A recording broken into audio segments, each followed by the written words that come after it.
Hello and welcome to Move Conversations. This is your host Venkat. In this episode, we talk to Udayan Sengupta, my co-producer Mrigank. Udayan and I were classmates at IIFT. Udayan is a director of Saurav Chemicals Limited. And welcome to the show, Udayan. Hi Venkat. Hi Mrigank. Good to be with you guys. Welcome. Thank you, Udayan. So, you have been a veteran of the pharmaceutical industry. How did you get into it? Immediately after IIFT? Almost immediately after IIFT, I was actually at a loose end because I was in Bombay, and Okay. then when I Yeah. came back to Delhi, and uh, I was wondering what to get into. So for a while, I worked with an organization which was known to me, but eventually I moved into the field of pharmaceuticals. So you have been a veteran of that industry, and especially from the Indian side, right? So give us an intro to Indian pharmaceutical industry, the value chain, and from a global perspective, as well as where India is placed in the global pharmaceutical value chain. So, okay, Venkat, let me also give you a little bit of a background about myself. So you very um, uh, perhaps overestimate me by saying I'm a veteran of the industry. I've been associated with the industry for the past 22 years, and we set up this company, Saurav Chemicals Limited. We are now known or rather rebranded as SCL. Mhm. We worked in the field of advanced pharmaceutical intermediates along with a very large Indian company, Ranbaxy Labs. And that was Okay. because we were located very close to that. We were in the city of Chandigarh. We had some industrial land. Ranbaxy people gave us a challenge that can you do this? Can you handle this kind of chemicals? We Okay. import this from China. Mhm. And we said, all right, let's take it on.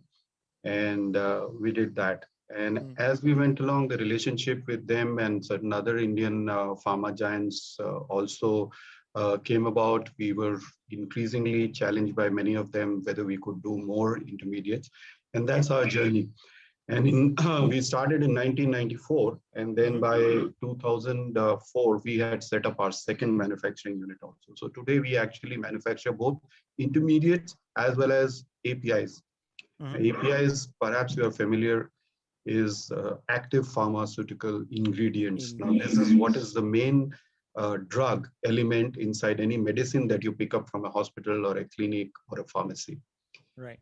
And this is the chemical which actually cures or suppresses symptoms, etc.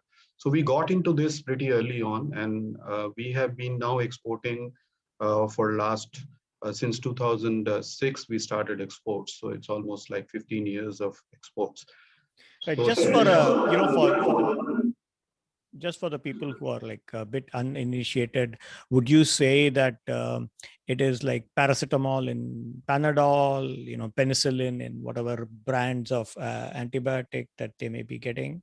Is that what is a AI, or can you explain no, for the the API for is API is API? primarily, yes. When you buy crocin, the actual pharmaceutical ingredient inside it uh, is paracetamol. You're absolutely right. So similarly, there are several other brands are popular, like Plavix is Correct. very popular, or Galvamet is very popular. So these are all very popular brands, OTC almost in many countries. But the basic ingredient inside that is the chemical, and usually it has a different name. So paracetamol and crocin are perhaps the best example Right. to give. So we manufacture those and we export to almost about 55 plus countries. Major markets are USA, Japan. And sometimes in 2012, we had Mitsubishi Corporation Japan. They also came in and took a small part of our equity. So they Mm. continue to be very important partners for us. So we have been present in most of the important regulated as well as the partially regulated markets as far as the pharmaceutical industry is concerned. Now, going to the question of Indian pharmaceutical industry, uh, we are very big. We are, just to give you a few very relevant trade statistics, India pharmaceutical industry is close to about 40 billion US dollars, roughly, give or take a few billion dollars. Now, out of our total exports, of 320 odd billion dollars in 2020, a very large part came from this particular industry. It was close to about 21 billion US dollars. And I think as Indians, we will be very proud to admit the fact that almost 60% of the world's vaccines are supplied from India, from various companies. Along with Serum Institute, there are a host of other companies also which have been producing it and exporting it for a very large time. So 60% is a bit of a skew because right now we are doing a large amount of vaccines for the COVID pandemic. That has kind of increased the number, but otherwise also we were doing close to about 50% of the world's vaccines were manufactured and exported out of India.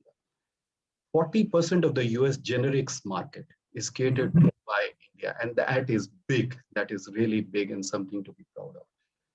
And I mean, just to give you an idea, about 20-25% of the market in UK, a similar amount in European Union is also catered to by Indian manufacturers. So that's India's pharmaceutical story. It has been growing.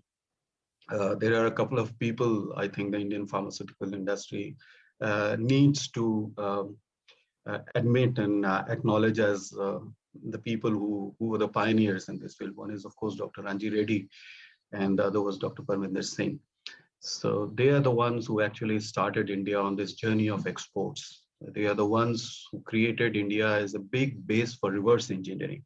And that, while it was a boon for the Indian pharma industry, we moved from the, what you say as the growth phase to the development phase when these gentlemen went about challenging big originators like GSK, Pfizer, etc. And there were these huge legendary battles between them and the originators in various courts all over the world. But we survived. We did very well, and both these companies, as you know, are right now they are hallmarks of our industry, not just in India but elsewhere also. Having said that, it is also proved to be the bane of our industry because we have somehow not really focused much on investing in hardcore R&D. So if you see in today's date, India's export or India's total pharmaceutical basket of 40 billion US dollars, almost 70% is generics and only 9% is patented drugs. So that gives you an idea about our lack of focus on core R&D. It is now expected that probably in 2022, one of the Indian companies will probably launch their first molecule, indigenously developed. The entire research was done. So core research and development for the first time has started only in the late 2010s, like 2018, 2019. So one of those molecules will probably see the light of the day. So that's where we are as compared to our position in the world. As far as the whole world is concerned, it is a very large part of the world GDP. So total business in pharmaceutical goods, I'm not saying services, goods, which includes instruments, biotechnology items, the herbal products, natural products, etc., is about 950 odd billion US dollars. And USA, as you might have already guessed, is the premier player in this, about 450, $460 billion. US's share. India is there with $40 billion, but next in the chain are the European Union, followed by Japan and China. And China has actually in the last 10 years unfortunately left India far behind as far as the volume of growth is concerned. But there have been some initiatives for the last 10 years from the government of India, which should help India's pharmaceutical industry grow. I guess we have addressed most of the issues. Yeah, which are the key therapeutic areas of focus for India? See, India became very large in, initially we were very large in treatment of TB. So it was primarily led by Lupin. They are very large, they have huge capacities and they rule the world market as far as the TB therapies, anti-TB therapies are concerned. Thanks to Ranbaxy, we also became very large in the world market for antibiotics.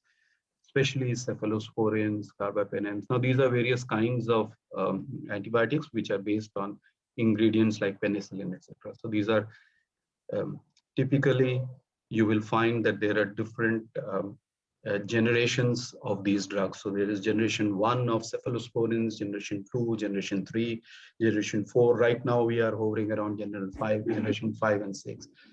So we are very strong in this, but as I said earlier, lack of focus on research. So we are still Me Too followers, but we do an excellent job of Me Too following, and that's why we are known as the pharmacy of the world. I mean, we are really big. There are certain drugs, especially antibiotics, where we control almost 60–70% of the world market. And I believe it is a feather in the cap of the Indian pharma industry because we don't make the basic ingredient in India. That is very much a part of the Chinese portfolio. Yeah, we'll come to that, but which are those medicines where we control 60–70% of the market? It's just primarily some of these antibiotics, then anti-tuberculosis. And of course, now we have also added to our range the cardiovascular system related drugs.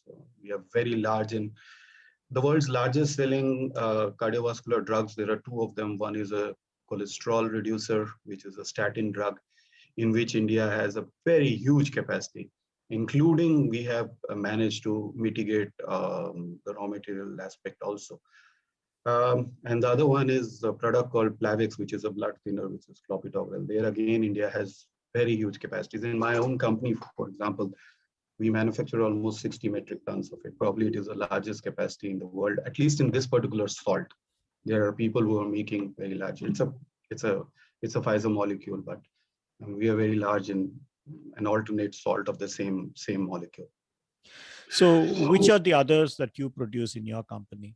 We produce several, we produce certain CNS category drugs. Then there is a category of drugs called NSAIDs, which is non-steroidal anti-inflammatory drugs. Now, these are what you would commonly call as painkillers. So we manufacture a range of those.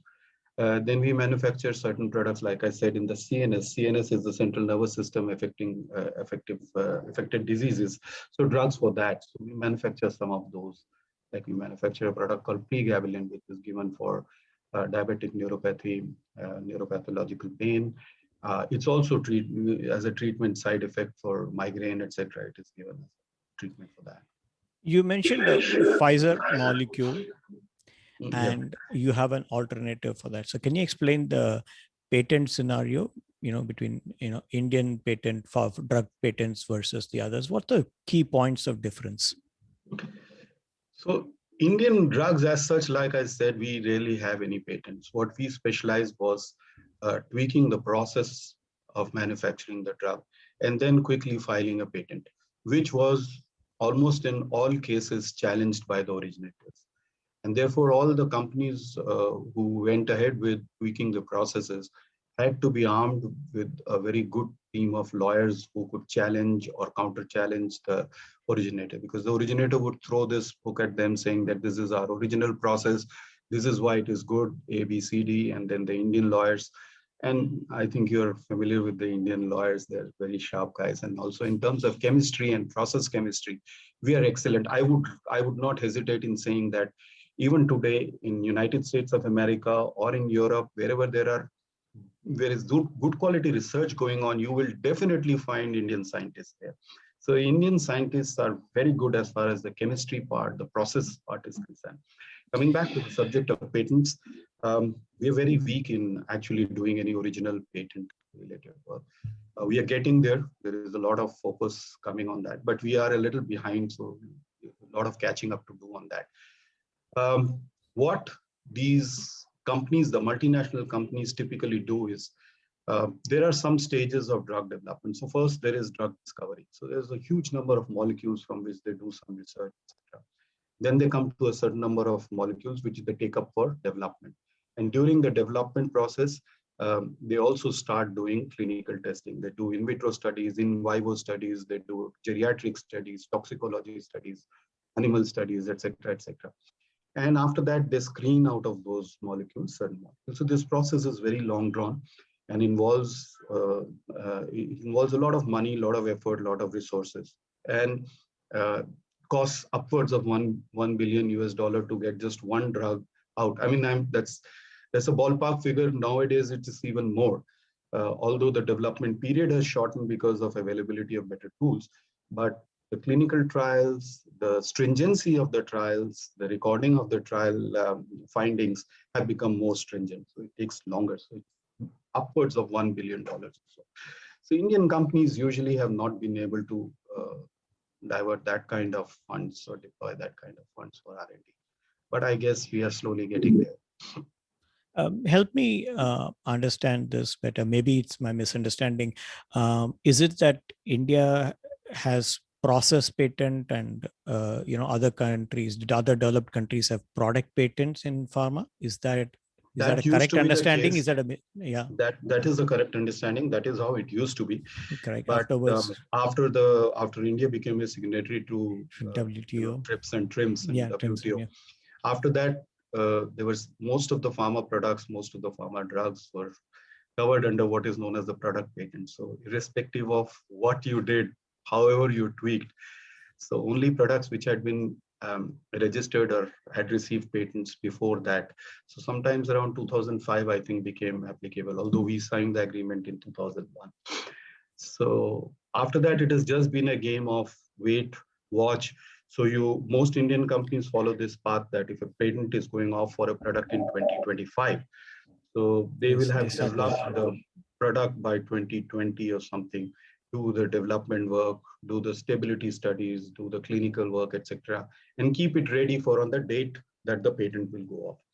But what the multinationals have been doing for the last 20, 30 years is they've become very smart. So they actually approach the large generic players in countries like India, especially in India.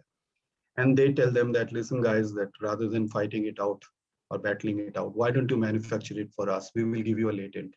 We'll give you the patent for it, and we will give you the license you can manufacture against it.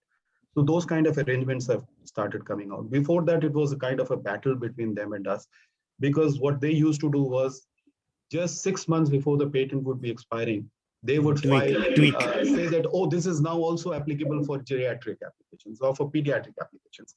Or now you have to take only 200 milligrams against 400 milligrams. So they were filing these patents, and the Indian government and the Indian companies were busy challenging this. So it was a waste of time, but well, that's how business ran. So there was this typical clause in the US FDA regulations called 5054B, and that is what most Indian companies were challenging. So it was known as 5054B filings. So Ranbaxy, Dr. Reddy's, Aurobindo, Lupin, all these companies became masters of that. They had this whole banks of lawyers fighting these battles out. And it started with a drug called fluoxetine, which was a CNS drug, with Dr. Reddy's first challenge. And then it was followed by many others. Eli Lilly Ranbaxy was fighting with Eli Lilly for cefaclor, which was a second generation. They were fighting with GSK for cefuroxime, which is again an anti-infective, it's an antibiotic. So the story is very interesting, and it's very exciting, the journey that these people have followed. And they were pioneers, honestly. Things have changed, but they have made us stronger. India today is doing much better because we started off on a very strong footing. And then the world became cautious that this is not China, because the documentation which comes from India is very high quality, very difficult to challenge the processes which are set by the Indian scientists. You may challenge our regulatory compliance levels, you may challenge our maybe the patent aspects part of it, but you cannot challenge these aspects of the Indian drug industry. Thank you for joining us in yet another episode of Move Conversations. Hope you enjoyed this episode. Please subscribe to the Move Conversations YouTube channel and press the bell icon to get notifications of new episodes. Thank you very much. Till I see you in the next episode. Thank you very much. Have a great day.